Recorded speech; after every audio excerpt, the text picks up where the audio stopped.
You sell them the stock, huh? So they can... Am I dressed wrong? I got a rodeo cowboy and a guy on the highway alongside me here. I feel like I'm some yo-yo at a state institution. That was a funny bit at the... Gee, we laughed back there.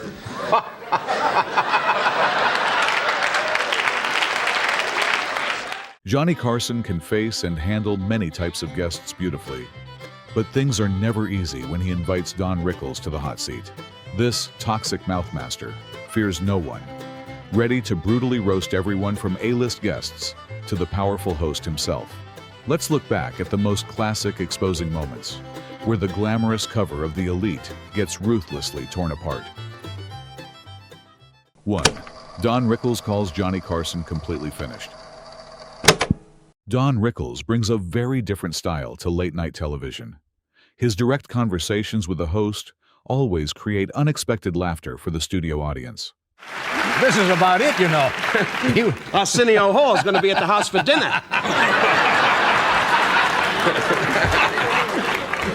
John, about another year. Yeah. I wish you luck, John. Thank you, Don. I think it's time you moved on. I think so. I'm not saying that facetiously. I'm not retiring. You know, I'm just stepping down as the host of this show. You're finished. A simple explanation about future plans faces an immediate challenge. This completely blunt response instantly changes the entire atmosphere of the television broadcast. Stop trying to be graceful. They asked you to get out and you're walking away. Ed's staying on, that's his deal. Well, stay on and take Severson with him with the funny jackets and hope they skyrocket. That honest reaction brings loud laughter. Next, a normal family question appears. okay, they're not dives. You play nice places. but Right. Haven't you ever thought saying, hey, that's enough, Barbara? How is Barbara, by the way? Same. I'm sorry. She's a typical Jewish wife. She's wearing the jewelry now and signaling ships. Are we there yet? Now, haven't you ever thought, hasn't Barbara said, hey, Don, you've worked all your life. Why don't you just stay home now and, you know? A caring question about resting at old age seems very warm. Would anyone expect this friendly conversation to end with such a quick personal comeback? No, I'm going great. You're the one that's finished. No, I'm not. No! Hey, don't sell me down the river. I'm hot. I'm going with Ed. We're having our own Tonight Show. And then I'm going to get my kid on Star Search and skyrocket. 2. Don Rickles insults Johnny Carson acting skills. Next is another conversation where Don Rickles' banter leaves Johnny Carson and the entire studio audience dizzy. Right from the opening minutes, he does not hesitate to mock himself. You sell them the stock, huh? So they can... Am I dressed wrong? I got a rodeo cowboy and a guy on the highway alongside me here. Noticing the surrounding environment creates a very funny, awkward situation. The subsequent self-deprecating conclusion immediately makes the whole studio explode with laughter. I feel like I'm some yo-yo at a state institution. That was a funny bit at the... Gee, we laughed back there. That clothing observation brings loud laughter. Next, a discussion about acting skills appears. Because you're the most self-conscious man, not in this spot. When you sit behind the desk, you're a master. Put you in a scene and say, Charles, I love you. I just can't picture you making love to a woman. Evaluating romantic acting abilities brings a very interesting perspective. Would anyone expect a small facial habit to become such a massive weakness? What do you mean you can't picture me making love to a woman? Well, look at how your left eye dances. You know you have a tick. Your left eye dances. You're so self-conscious. That physical weakness is genuinely funny. Following that, a power debate occurs. They dealt more on personalities in those days, like we deal with you. You're the Johnny Carson, The Tonight Show, which still says The Tonight Show. It never says The Johnny Carson Show, starring The Tonight Show. Discussing the television show title leads to an unspoken comparison.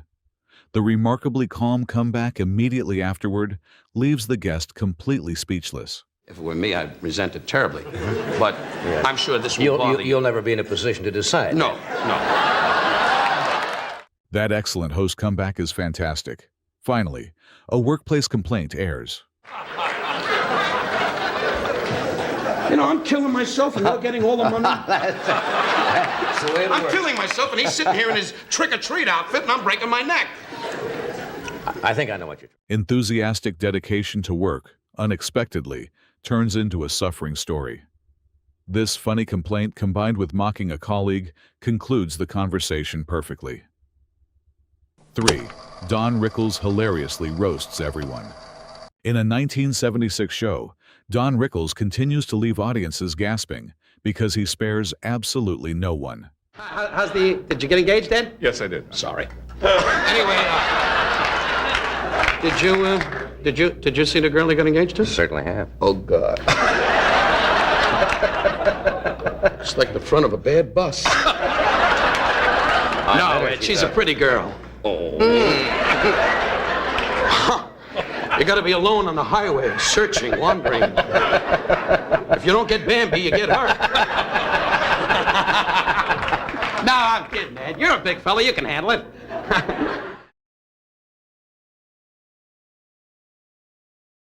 I am honestly amazed by how this man easily shatters every basic social rule. A polite, congratulatory moment violently swerves into an unimaginable personal disaster. Anyway, I just can't picture you on the wedding night on top of the furniture. Over here, hon! Leaving that brutal congratulation behind, the battlefield quickly shifts toward nostalgic school memories. That you actually went to drama school. The New York Actors Drama Place. No, wrong again. All right. The New York Actors Drama Place is a garage where you and I had a broad Thursday. Nevertheless. Her name was Lillian. She worked with an elephant and a dead mule. I know. Anyway, Then the birds came in and molted, remember, and flew away. And then Ed came in at the end and went, ta-da! Okay. You went to the New York Drama, you went to the, I didn't go there, dumbbell. Get the place You right. attended that. I went to the American Academy of Dramatic Arts. Same thing. I meant the drama place in New York. I find it satisfying to watch a glamorous television star get dragged back to his awkward roots. One tiny, careless slip from the host provides the absolute perfect opening for this counterattack. It's not the drama place in New York. You never went to a drama school. You were in Nebraska saying to the heifer, wow.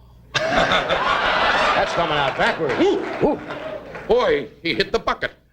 That sharp strike is merely the beginning. Right after this, professional pride officially gets butchered. You gotta realize, you were never an actor. You just skyrocketed to fame. You come out in a trailer from California. Wait, hold it. I appeared on Broadway. Really? In Tunnel of Love. Did 2 United States Steel Hours. But you're a self-conscious guy. People don't know that. You're not basically an actor. Now, come on, be honest. What do you How mean? many Are times... you saying that I can't act? I always burst out laughing at this brilliant psychological trap, mixing harsh insults with massive flattery. An attempt to salvage professional dignity instantly hits an incredibly cold wall of reality. A fair statement, yes. I would say that. Let me put it another way. You stink. You are not an actor. You are a multi-millionaire in what you do. That suffocating tension perfectly sets the stage for a completely desperate surrender attempt. There is nobody that can do what you do. Wait a minute. What is that What are you now? What are you, a referee do? now? What is this? My timeout, Rams. First down, Green Bay. Clipping on the 40, and Larry McCutcheon going, we losing, you dumbbell. We lose. And Jimmy Harris going, my arm hurts. And Chuck Knox is going, what's the score? I cannot get enough of this ironic scene where supreme broadcasting authority completely collapses on live television. Trying to force a truce through body language triggers an even more chaotic verbal storm. Do you consider yourself And an actor? Carol Rosenblum is in the... Oh, pardon me. Cut that out, folks. He's in the dressing room going... 4. Don Rickles loudly exposes Johnny Carson's secret wealth. Don Rickles is truly bizarre. He can roast absolutely anyone until they are completely dizzy, even a Marine colonel. No, it's damaged. Oh, Done, fine, yes. wonderful. Didn't you hear about that? No. He was doing his act. He does a thing in his act with Yeah. a vegetable slicer. And when he was... I knew you'd like this. Tell me. I know you like this. Tell me. I felt the same way. I said, the dummy sliced off his thumb. What happened? He was doing his act at the Playboy Club, and he's got a vegetable slicer. He does a clever opening thing about buy one of these Morris metric things, and he sliced off a part of his thumb. You find that very funny, don't you? And you're a Marine colonel, huh? I always laugh out loud when a tough military image completely shatters. A crazy, imaginary scenario gets created instantly on the air. Don't you feel safe? Can you see him in the cockpit? I'm going to land, but I can't find my hand. That joke is pure gold. Next, an amazing space hero appears. And he said to me, could I drive it? And it's front of Chasen's. God's truth. And I said, please, Gene. And he got in, and this is a guy, graduate, MIT, whatever, engineer, going to the moon. God will be with him, a wonderful man. And he said to me, where's the starter? And I said, this dumbbell's going to the moon. Well, when we came back, he took us for a tour around Cape Kennedy in his car. He drove. Watching an elite genius fall back down to earth feels incredibly satisfying. The harsh exposure afterward completely strips away this glorious aura. Worst driver you've ever seen. I talked about it on the air. He's driving and he says, over there is where the rocket is, and we're in the ditch. Worst driver in the world. We're in the ditch, and we've kidded him about it. And you think these guys that you see in the movies, like it's John Wayne on top of the hill going, Marine Raiders, you know. That exposure is so harsh. Right after this, focus shifts toward wealth. And Doc Servenson's on the corner going, I don't need his money. You're a millionaire, John. Oh, come Admit on it. now. You try to play it like you're one of the guys. I've seen you in a bathing suit. Your body lights up. Stripping away the humble mask of a powerful host takes real guts. The charming final blow instantly destroys every attempt at denial. You're rich. Admit it. When you go to bed at night, your wife lays there and goes, I hear jingling. Uncovering that secret is brilliant. Finally, physical insults take the spotlight. Ed McMahon, I love Ed. You know, you became a critic all of a sudden. You keep looking around going, is that funny? I mean, what do you know? You were in the Marine, and with your weight now, you'll never get in a fighter plane. You'll just sit there in the cockpit and go, How long you been a pilot, Ed? This deeply offensive yet hilarious physical attack leaves me completely shocked. An unprecedented piece of advice is thrown out to end the conversation.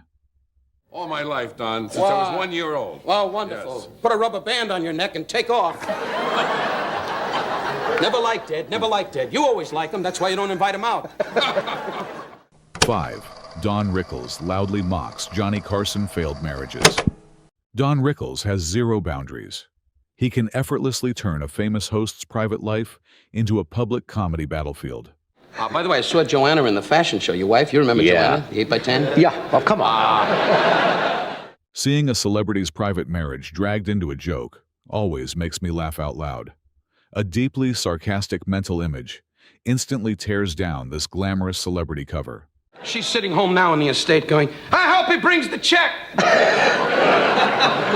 Anyway, That financial joke is truly ruthless. Next, romantic history becomes the target. but now we're both happily married. Absolutely. You went through a couple of warm-ups, but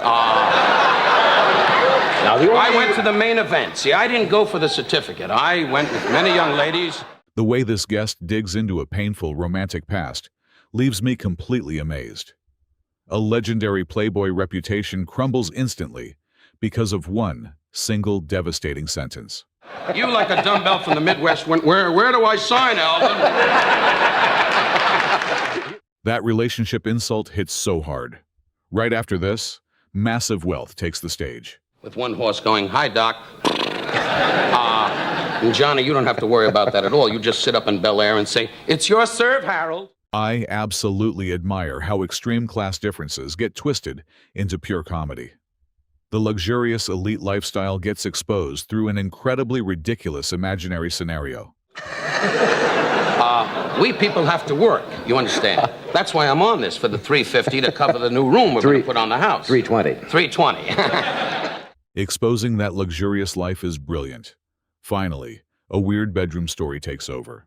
Pretty much the truth, because we all have to take a stand. You know, I go on this show many times, and I'm always jumping on you and so forth, and people expect I that. don't mind And I if you really jump do. on me. I do want to jump on you because I have many, many problems. I'm married 10 years, and I got a great wife. And last night, you know, the erector set, I got a little excited. So I said, Pussycat! This bold, self-deprecating tactic really brings me an enjoyable shock. Using just one sharp judgment at the very last second beautifully redirects the entire attack. And she put a bowl of milk under the bed. I see. And we just laid there and hummed for about a half hour. Marriage isn't all sex, right, John? What? 6. Don Rickles exposes Johnny Carson wild hotel secrets. Honestly, Don Rickles is the exact guest that Carson fears the most. He constantly exposes the legendary host's deepest secrets every time they go on air. But I know your life, and, you know, the last time I saw you was at the Beverly Hills Hotel, and you said to me, come on up to the room, I want to show you something. And we were up in the room, and there were 5 little girls on a swing. You went, go on a swing. You were single then, single, in case there's anybody listening, single. Exposing the wild past of a famous superstar always makes me laugh out loud. An absolutely bizarre party scene gets painted vividly right on national television. Okay, I like children. Big deal.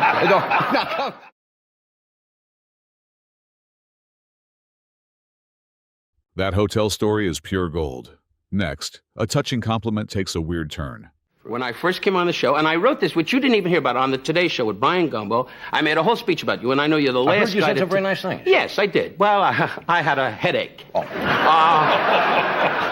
But I did. I said some things which, in all honesty, I mean. You have paved the way for many, many people. I find immense satisfaction in watching a heartfelt moment get completely destroyed.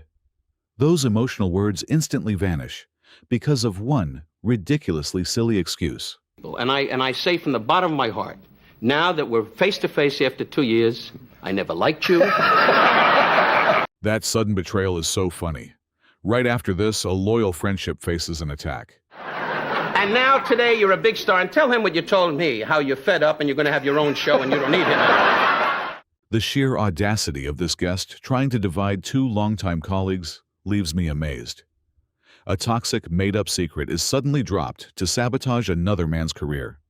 We'll be right back. We got to do a commercial. That fake rumor hits so hard, finally, a logical argument gets brutally shut down.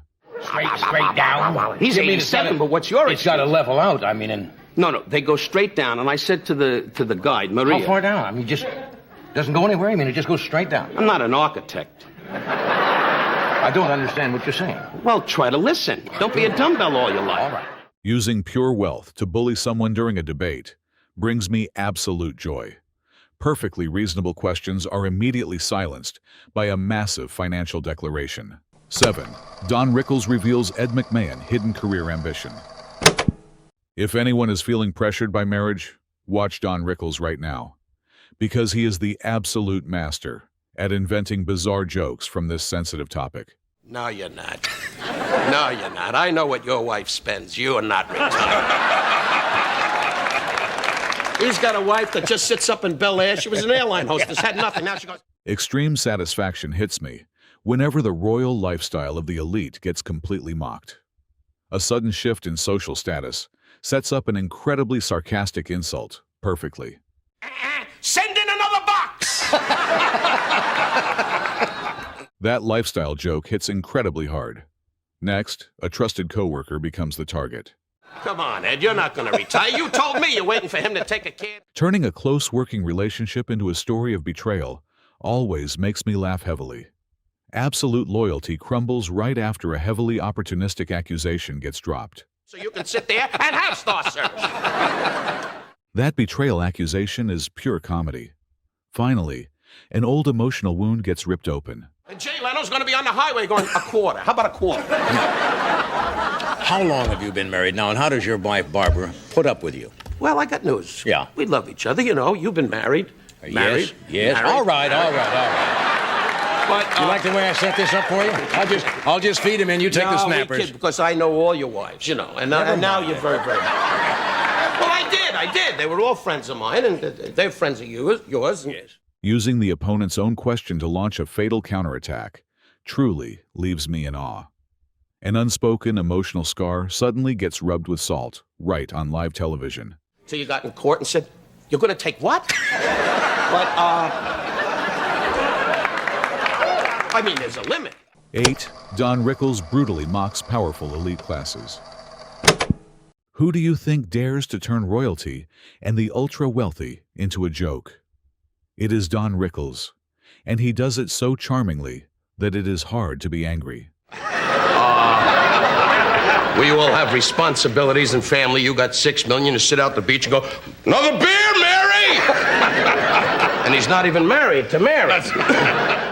Direct attacks on a royal lifestyle and an absent partner always bring me absolute satisfaction.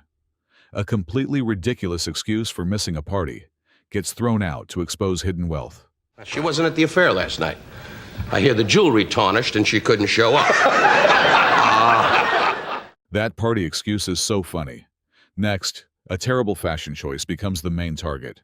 That's the whole idea. We're not going to sit here and stare at each other's outfits. That's right. That is a cute outfit. As you get older, you start to go for the sports jacket and slacks. So. And as you get older, you start to go for those Mickey Mouse suits. What are you talking about? Dissecting the personal style of a powerful television icon brings me endless bouts of laughter. An attempt to look youthful is instantly crushed by an incredibly ruthless physical description. Now, this is the toy Johnny Carson outfits that are made in Buffalo for $2. I know this. With the thin lapels and the cute little shirts, and in the back he has a fake dickie and there's no outfit.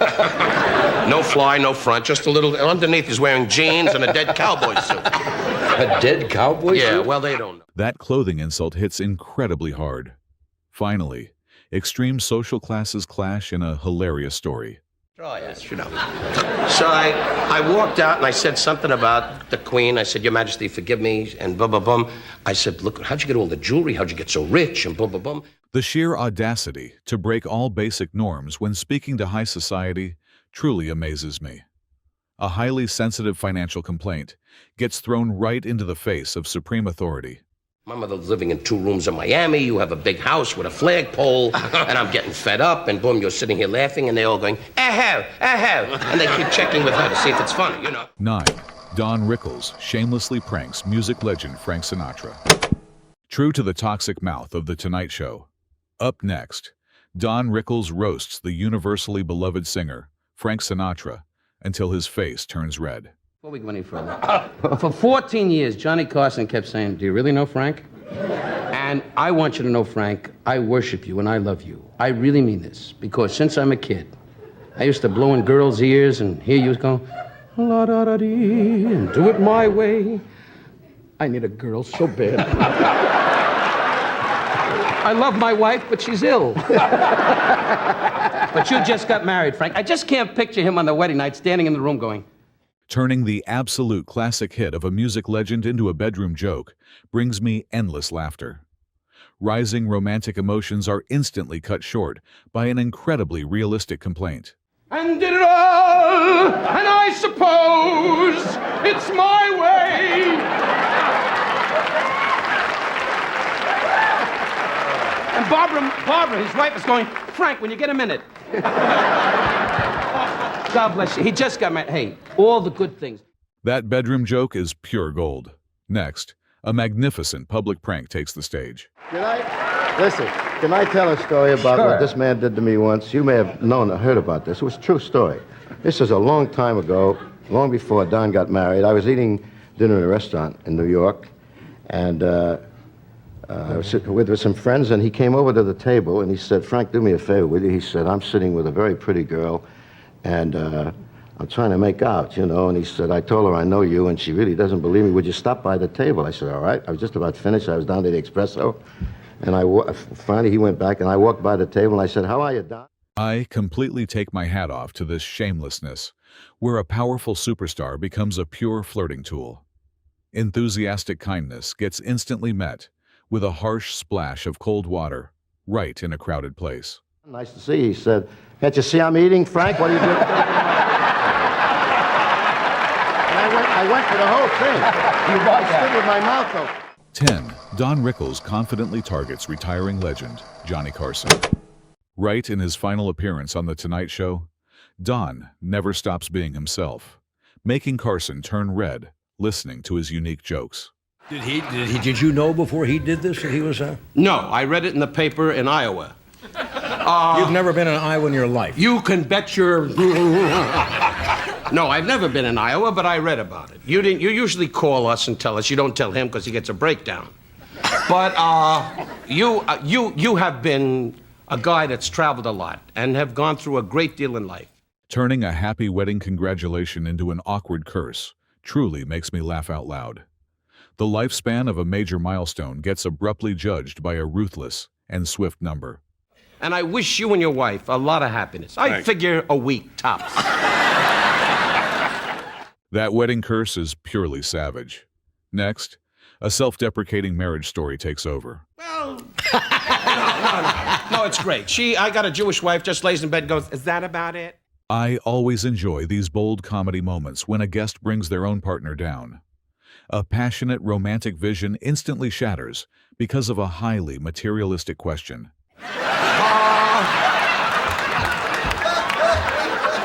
You don't have that problem. You know, you guys, you marry Gentile girls. You know, I got a Jewish wife. Where's the jewelry and signal ships?